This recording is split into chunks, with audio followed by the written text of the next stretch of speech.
Hello दोस्तों, स्वागत है आप सभी का आपके अपने यूट्यूब चैनल अभ्यास क्लासेस बाय आरके पे। आज हम देखने वाले हैं प्रीवियस ईयर के पीईटी के क्वेश्चंस को। तो आज के जो हमारे क्वेश्चंस होंगे वो पिछले साल के क्वेश्चंस हैं। 16 सितंबर 2022 का क्वेश्चन है ये, तो इसे लास्ट तक पूरा ज़रूर देख लीजिएगा क्योंकि अभी हमारे पीईटी के एग्जाम्स होने वाले हैं और ये क्वेश्चन हमारे लिए बहुत ही ज़्यादा हेल्पफुल होने वाले हैं। तो आइए स्टार्ट करते हैं और अपने पहले क्वेश्चन को देखते हैं। तो जो हमारा पहला क्वेश्चन है, हड़प्पा सभ्यता के दौरान डांसिंग गर्ल नर्तकी की कांस्य प्रतिमा बनाने के लिए इस्तेमाल किया गया था। तो जो हड़प्पा सभ्यता में सबसे पहली बात कि कौन सी धातु फेमस थी, तो कांस्य की धातु फेमस थी, जिसमें कि ये दो धातुओं से मिलकर बनी होती थी। इसको ध्यान रख लेना, ये मिश्र धातु थी कांस्य। तो बात करें तो इसमें दो चीज़ें होती थी। तांबा होता था जो कि 90% लगभग तांबा होता था और 10% लगभग टिन का मिलावट किया जाता था। तो तांबा और टिन से मिलकर के क्या बनता था, कांस्य बनता था। और इसी का उपयोग किसके लिए किया जाता था, प्रतिमा जो डांसिंग गर्ल प्राप्त हुई उस मूर्ति को बनाने में मोम लोपी ढलाई मतलब कास्टिंग टेक्निक का यूज़ किया गया था। तो इसे ध्यान रखना है, किसका यूज़ किया गया, कास्टिंग टेक्निक का यूज़ किया गया था। तो इसका राइट आंसर हो जाएगा। नेक्स्ट हमारा, गौतम बुद्ध को ज्ञान किस नदी के तट पर प्राप्त हुआ। तो ये क्वेश्चन बहुत इजी है। तो निरंजना नदी के तट पे प्राप्त हुआ था गौतम बुद्ध को ज्ञान। बात करें कहाँ पे हुआ था, तो बोध गया में हुआ था और बोधि वृक्ष के नीचे हुआ था। तो ये भी ध्यान रख लेना है, कहाँ हुआ था, बोधि वृक्ष के नीचे बोध गया में निरंजना नदी के किनारे गौतम बुद्ध को ज्ञान प्राप्त हुआ था।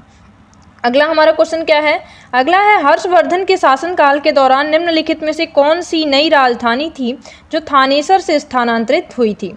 तो जो कन्नौज थी उसको थानेसर से स्थानांतरित करके कन्नौज राजधानी बनाई गई थी हर्षवर्धन के शासनकाल में। हर्षवर्धन की थोड़ी सी बात करें तो हर्षवर्धन वर्धन वंश के शासक थे। इनके टाइम पे एक बहुत ही प्रसिद्ध बौद्ध भिक्षु चीनी यात्री थे, नाम था वेनसांग, जो कि भारत आए थे। तो ध्यान रख लेना है, वेनसांग इनके शासनकाल में भारत आए थे।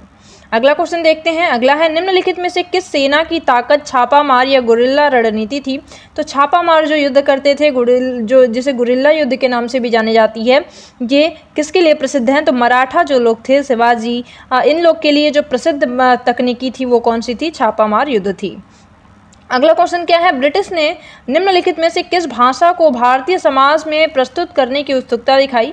तो जो अंग्रेज थे वो भारत में आकर के अंग्रेजी शिक्षा का अंग्रेजी को बढ़ावा उन्होंने बहुत ज़्यादा दिया कि अंग्रेजी जो है हमारे लिए बहुत ज़्यादा इम्पॉर्टेंट है। ये दिमाग में, भारतीयों के दिमाग में पूरी तरह से भरा गया। तो ध्यान रख लेना है, भारतीय समाज में अंग्रेजी को इन्होंने बहुत ही ज़्यादा बढ़ावा दिया था। अगला क्वेश्चन है, पूर्ण स्वराज की मांग करने वाले प्रथम कार्यकर्ता का नाम बताइए। तो पूर्ण स्वराज की मांग हसरत मोहानी के द्वारा सबसे पहले की गई थी। अब बात करें कहाँ की गई, तो पूर्ण स्वराज की अगर बात करें तो सबसे पहले ये लाहौर अधिवेशन जो हुआ उसमें इसकी मांग की गई थी। लाहौर अधिवेशन कब हुआ, तो ये भी ध्यान रख लेना है, 31 दिसंबर 1929 में एक लाहौर अधिवेशन हुआ जिसमें कि पूर्ण स्वराज कांग्रेस का एक मुख्य उद्देश्य बनाया गया और इस अधिवेशन की अध्यक्षता जवाहरलाल नेहरू के द्वारा की गई थी। तो इसका राइट आंसर क्या हो जाएगा, हसरत मोहानी के द्वारा सबसे पहले पूर्ण स्वराज की मांग की गई। सबसे पहले कांग्रेस पार्टी के द्वारा 21 दिसंबर 1929 को पूर्ण स्वराज को अपना मुख्य उद्देश्य बनाया गया। कब, 31 दिसंबर 1929। किस अधिवेशन में, तो लाहौर अधिवेशन में। अध्यक्षता किसने की, तो जवाहरलाल नेहरू जी के द्वारा अध्यक्षता की गई थी। अगला क्वेश्चन है, निम्नलिखित में से किसे स्वदेशी आंदोलन का प्रमुख कारण माना गया। तो बंगाल का जो विभाजन हुआ, बंगाल का विभाजन कब हुआ, 1905 में। वायसराय उस टाइम पे कर्जन थे, उन्हीं के टाइम पे बंगाल को दो भागों में बांट दिया गया और ये एक मुख्य कारण था स्वदेशी आंदोलन को प्रारंभ करने का। बंगाल विभाजन का कारण अंग्रेजों ने क्या बताया कि प्रशासनिक सुविधा के लिए बंगाल को दो भागों में बांटा गया है, लेकिन ऐसा नहीं था, इसका कारण सांप्रदायिक था। तो ध्यान रखना है, स्वदेशी आंदोलन का प्रारंभ किसके लिए कब किया गया, जब बंगाल का विभाजन हुआ 1905 में। कौन, ये भी क्वेश्चन पूछा जाता है, कौन थे वायसराय, तो कर्जन थे इस टाइम पे।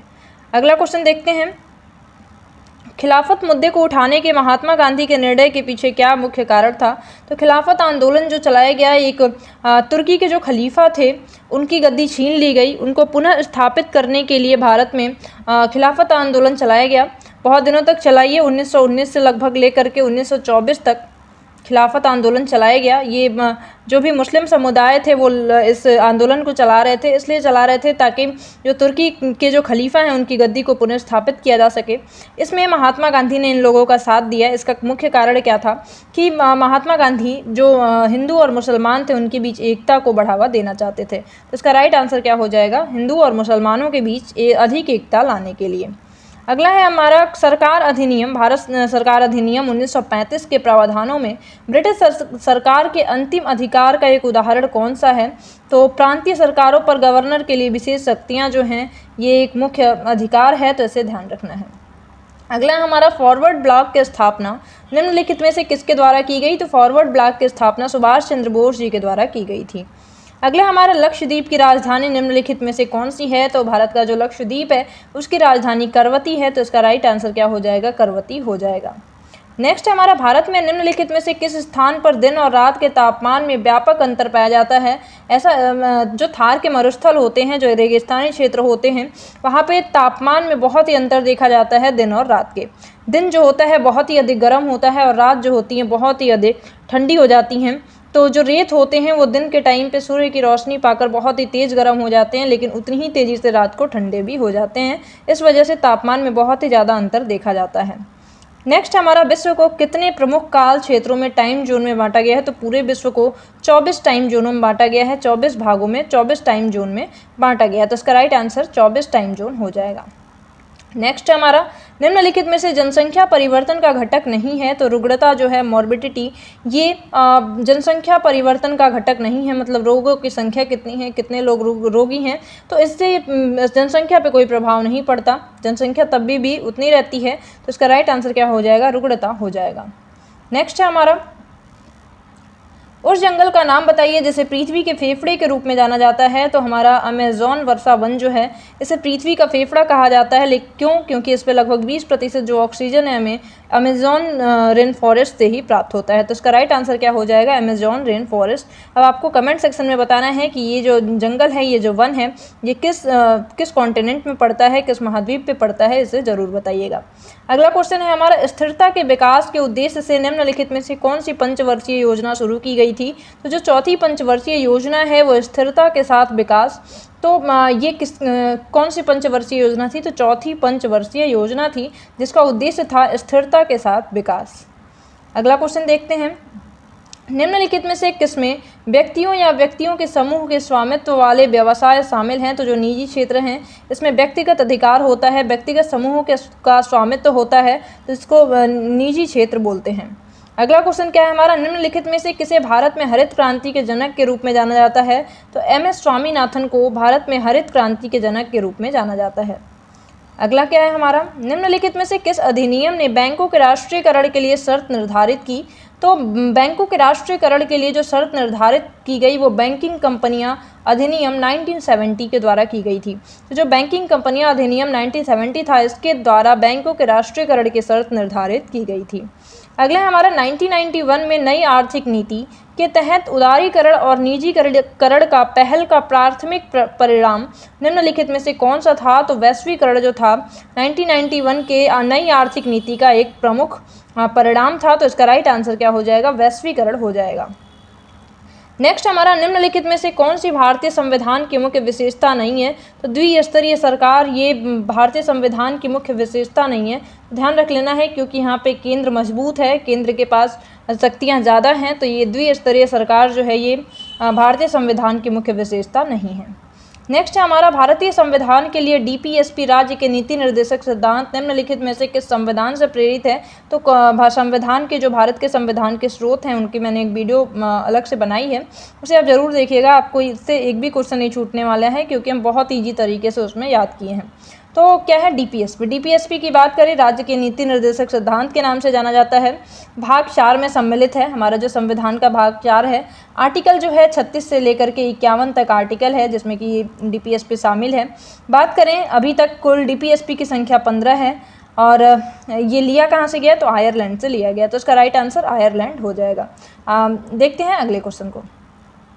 अगला हमारा भारतीय संविधान के अनुच्छेद 19 में कौन सा अधिकार शामिल है? तो जो हमारा आर्टिकल 19 है ये हमें वाक और अभिव्यक्ति स्वतंत्रता का अधिकार देता है।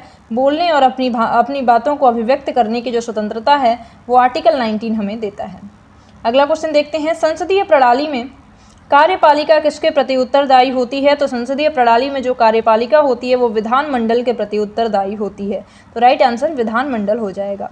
नेक्स्ट हमारा, भारत की पंचायती राज व्यवस्था में कितने स्तर हैं? तो भारत की जो पंचायती राज व्यवस्था है उसमें कुल 3 स्तर हैं। बात करते हैं थोड़ी सी भारत की पंचायती राज व्यवस्था के बारे में, क्योंकि ये बहुत ज़्यादा पूछा जाता है। भारत की पंचायती राज व्यवस्था को 74वें संविधान संशोधन में संवैधानिक दर्जा प्राप्त हुआ था। कब हुआ? तो ध्यान रखें 1993 में जो हमारा 74वां संविधान संशोधन किया गया, इसमें पंचायती राज व्यवस्था को एक संवैधानिक स्तर का दर्जा दिया गया। इसमें पंचायती राज जो व्यवस्था है इसमें कुल 3 स्तर हैं। कौन कौन से, इसे ध्यान रखना है, ग्राम पंचायत, पंचायत समिति और जिला परिषद। तो यह क्या क्या है? ग्राम पंचायत, पंचायत समिति और जिला परिषद। ग्राम पंचायत जो है वो ग्राम स्तर पे काम करता है, पंचायत समिति जो है वो ब्लॉक स्तर पे काम करता है और जिला परिषद जो है वो जिला स्तर पे काम करता है। तो पंचायती राज व्यवस्था इन 3 स्तरों में बंट के काम करता है। तो इसका राइट आंसर 3 स्तर हो जाएगा। नेक्स्ट हमारा, 1 हॉर्स पावर लगभग कितने वाट के बराबर होता है? तो 1 हॉर्स पावर 746 वाट के बराबर होता है। नेक्स्ट हमारा, निम्नलिखित में से कौन सी एक रासायनिक अभिक्रिया नहीं है? तो यहाँ पे और भी 4 ऑप्शन दिए होंगे, बट अभी हमें ध्यान रखना है पानी का भाप में रूपांतरण। पानी जो है ये भाप में बने तो ये एक रासायनिक अभिक्रिया नहीं है, ये एक फिजिकल रिएक्शन है। तो ध्यान रख लेना है इसका राइट आंसर पानी का भाप में ये एक भौतिक अभिक्रिया है, तो इसको हमें ध्यान रखना है। अगला क्वेश्चन देखते हैं, पायरिया निम्नलिखित में से किसका रोग है? तो पायरिया जो होता है हमारे मसूड़ों में जो सड़न हो जाती है, मसूड़ों में जो प्रॉब्लम होती है उसे पायरिया कहते हैं, खून आने लगता है मसूड़ों से। तो ये इसका राइट आंसर मसूड़ा हो जाएगा। नेक्स्ट हमारा, निम्नलिखित में से कौन सा एसिड कार बैटरी में प्रयोग किया जाता है? तो बैटरी में जो कार की बैटरी होती है उसमें सल्फ्यूरिक एसिड H2SO4 का यूज किया जाता है। तो इसका राइट आंसर क्या हो जाएगा? सल्फ्यूरिक एसिड हो जाएगा। नेक्स्ट हमारा, फ्लोएम एक ऊतक है जो निम्नलिखित में से किसमें पाया जाता है? तो फ्लोएम जो है ये पौधों में पाया जाता है। जाइलम और फ्लोएम नाम के 2 ऊतक पाए जाते हैं जो कि बहुत इंपॉर्टेंट होते हैं पौधों के लिए। क्यों होते हैं? तो बात करते हैं, अगर ये पौधा है तो जड़ से क्योंकि पौधे फोटोसिंथेसिस करते हैं, प्रकाश संश्लेषण करते हैं, जिसके तहत वो खाना बनाते हैं सूर्य की रोशनी में। तो उसके लिए उन्हें मिनरल चाहिए होता है, खाद चाहिए होता है, पानी चाहिए होता है। तो जो जाइलम ऊतक होते हैं वो क्या काम करते हैं? तो ज़मीन से जो मिनरल्स हैं, खाद हैं और पानी है, उसको पहुंचाने का पत्तियों तक काम कौन करते हैं? तो जाइलम करते हैं। फिर जब भोजन बन जाता है उसे फिर प्लांट के पूरे पार्ट में पहुंचाने के लिए एक टिश्यू होते हैं, वो उनका नाम क्या होता है? फ्लोएम होता है। तो ध्यान रखना है, फ्लोएम जो है वो भोजन को सारे पार्ट में पहुंचाने का काम करते हैं और जो जाइलम होते हैं वो पानी और मिनरल्स को पौधों की पत्तियों तक पहुंचाने का काम करते हैं। नेक्स्ट हमारा, इजराइल की राजधानी क्या है? तो इजराइल की राजधानी जेरूसलम है। उसका राइट आंसर जेरूसलम हो जाएगा। नेक्स्ट हमारा, निम्नलिखित में से 2014 में गया भारत का 29वां राज्य कौन सा है? यहाँ पे बनाया गया, छूट गया तो लिख लीजिएगा। निम्नलिखित में से 2014 में बनाया गया भारत का 29वां राज्य कौन सा है? तो तेलंगाना जो है ये भारत का 29वां राज्य बन गया है, जिसको कि 2014 में बनाया गया है। अगला हमारा, निम्नलिखित में से किस राज्य में विधान परिषद है? तो कर्नाटक राज्य में विधान परिषद है। तो इसका मैंने एक सेपरेट वीडियो बनाया है कि किस एक ट्रिक से बताया है, उसे आप जाके ज़रूर चेक करिएगा। उससे बहुत ईजी तरीके से याद हो जाएगा, आपको पता चल जाएगा कि किन भारतीय राज्यों में विधान परिषद है, क्योंकि सभी राज्यों में विधान परिषद नहीं होते हैं। नेक्स्ट हमारा, किस दिन को भारतीय वायुसेना दिवस के रूप में मनाया जाता है? 8 अक्टूबर को भारतीय वायुसेना दिवस के रूप में मनाया जाता है। नेक्स्ट हमारा, निम्नलिखित में से किसे भारत का स्कॉटलैंड भी कहा जाता है? तो भारत का जो कुर्ग है इसे भारत का स्कॉटलैंड कहा जाता है। नेक्स्ट है हमारा, डैश कला मथुरा में स्टेंसिलिंग की पारंपरिक कला है। तो जो सांझी कला है ये मथुरा की एक कला है, तो ध्यान रखना है सांझी कला मथुरा में स्टेंसिलिंग की पारंपरिक कला है। नेक्स्ट हमारा, वॉलीबॉल निम्नलिखित में से किस देश का राष्ट्रीय खेल है? यहाँ लिखा नहीं है तो ध्यान रखिएगा, वॉलीबॉल जो है ये नेपाल का राष्ट्रीय खेल है। कहाँ का है? नेपाल का है। और भी इसके साथ थोड़ा सा ध्यान रखते हैं, दक्षिण कोरिया का पूछता है, टाइकांडो होता है। फिलीपींस का अर्नेस होता है। ये क्वेश्चन पूछे जाते हैं। और भारत का क्या है तो हॉकी है, तो ध्यान रख लेना है। इसका राइट आंसर नेपाल हो जाएगा। एक्चुअल में वॉलीबॉल का जो पहली बार जो वॉलीबॉल खेला गया था वो कहाँ खेला गया, तो वो खेला गया था अमेरिका में। अमेरिका में सबसे पहले खेला गया था, लेकिन इसको में अंतर क्या था, इसे मिंट नेट के नाम से जाना जाता था। इसे मिंट नेट के नाम से जाना जाता था, लेकिन नेपाल ने इसे अपना राष्ट्रीय खेल बनाया और नेपाल में इसे वॉलीबॉल, मतलब अब तो पूरी दुनिया में इसे वॉलीबॉल के नाम से ही जाना जाता है। अगला क्वेश्चन है हमारा, निम्नलिखित में से किस व्यक्ति ने प्रसिद्ध पुस्तक the story of my experiment with truth, ये क्वेश्चन बहुत ही रिपीट होता है। हमने इससे पहले CGL, CHSL और MTS इन सभी के पेपर देखे हैं, तो आपने देखा होगा ये क्वेश्चन बहुत ज़्यादा रिपीट होता है। तो महात्मा गांधी की आत्मकथा है ये the story of my experiment with truth, उसका राइट आंसर महात्मा गांधी हो जाएगा। नेक्स्ट हमारा, वायुमंडल में ग्रीन हाउस गैस से पृथ्वी के अधिकांश डैश को अवशोषित करती हैं, जो निचले वायुमंडल को गर्म करती हैं। एक्चुअल में जो ग्रीन हाउस गैसेस होती हैं ये ग्लोबल वार्मिंग को बढ़ावा दे रही हैं, ग्लोबल वार्मिंग को बढ़ा रही हैं, जिसमें कार्बन डाइऑक्साइड जो है ये प्रमुख है। तो ये करती क्या है कि सूर्य की किरणों को आने तो देती हैं, लेकिन फिर इन्हें वापस नहीं जाने देती। तो जो अवरक्त विकिरण होते हैं, जो कि हानिकारक होते हैं और उष्मा प्रदान करते हैं, इनको ये क्या करती हैं, ग्रीन हाउस गैसें इन्हें अवशोषित कर लेती हैं और फिर इन्हें उत्सर्जित नहीं होने देती, इन्हें बाहर नहीं जाने देती। तो इसका राइट आंसर क्या हो जाएगा, अवरक्त विकिरण हो जाएगा। तो ये हो गए हमारे आज के क्वेश्चंस। आई होप कि आपको क्वेश्चंस आपके लिए हेल्पफुल होंगे, वीडियो आपको पसंद आई होगी। मिलते हैं अगली वीडियो में ऐसी ही बहुत ही एक किसी इंपॉर्टेंट टॉपिक के साथ, इंपॉर्टेंट क्वेश्चंस के साथ। तब तक के लिए bye bye, have a nice day, thank you so much.